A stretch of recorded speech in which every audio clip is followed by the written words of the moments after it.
নিজের কাজের প্রতি যদি তুমি পূজা দৃষ্টি রাখো, তাহলে তুমি হবে অপ্রতিরোধ্য। তোমার উন্নতি রোধ করা অসম্ভব। তোমার পূজার নিষ্ঠা তোমার ভবিষ্যৎকে সুন্দর করবে। অভ্যাস একান্তই আবশ্যক। তুমি প্রতিদিন অনেকক্ষণ বসে আমার কথা শুনতে পারো, কিন্তু অভ্যাস না করলে এক বিন্দু এগিয়ে যেতে পারবে না। জীবনের সব ক্ষেত্রেই এগিয়ে যাওয়ার জন্য চাই সাধনা। এই সাধনার উপরই সবকিছু নির্ভর করে।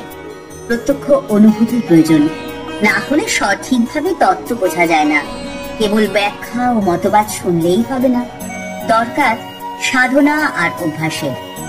মানুষ যে অবস্থায় আছে, ধর্ম যদি তাকে সাহায্য করতে না পারে, তবে ধর্মের বিশেষ কোনো মূল্য নেই। এটি কেবল কিছু মানুষের মতবাদ হিসেবেই থেকে যাবে।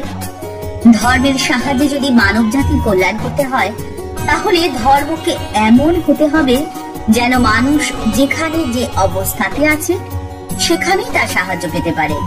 সে দাসত্বে হোক বা পূর্ণ স্বাধীনতায়, সে অধঃপতনে থাকুক বা পবিত্রতার উচ্চ শিখরে, ধর্ম যেন মানব জাতিকে সব সময় সাহায্য করতে পারে।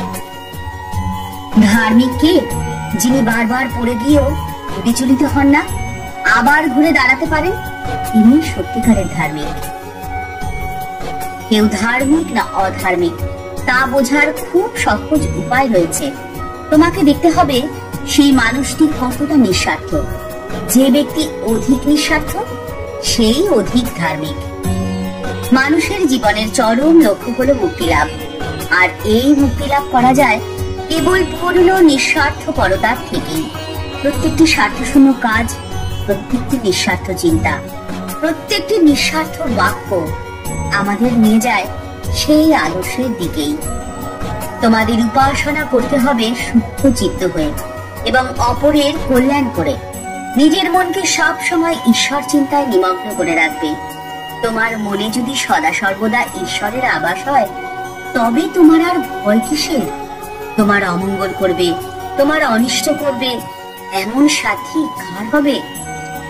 মনে রেখো, শুধু মন্দিরে বিগ্রহের মধ্যেই যে ঈশ্বরের অধিষ্ঠান তা কিন্তু নয়। ঈশ্বর বাস করেন তোমার অন্তরে। শুধু মন দিয়ে তাকে নিবেদন করো শুদ্ধ চিত্তে, আর জীবনের নৌকোটিকে নির্ভয়ে এগিয়ে নিয়ে যাও।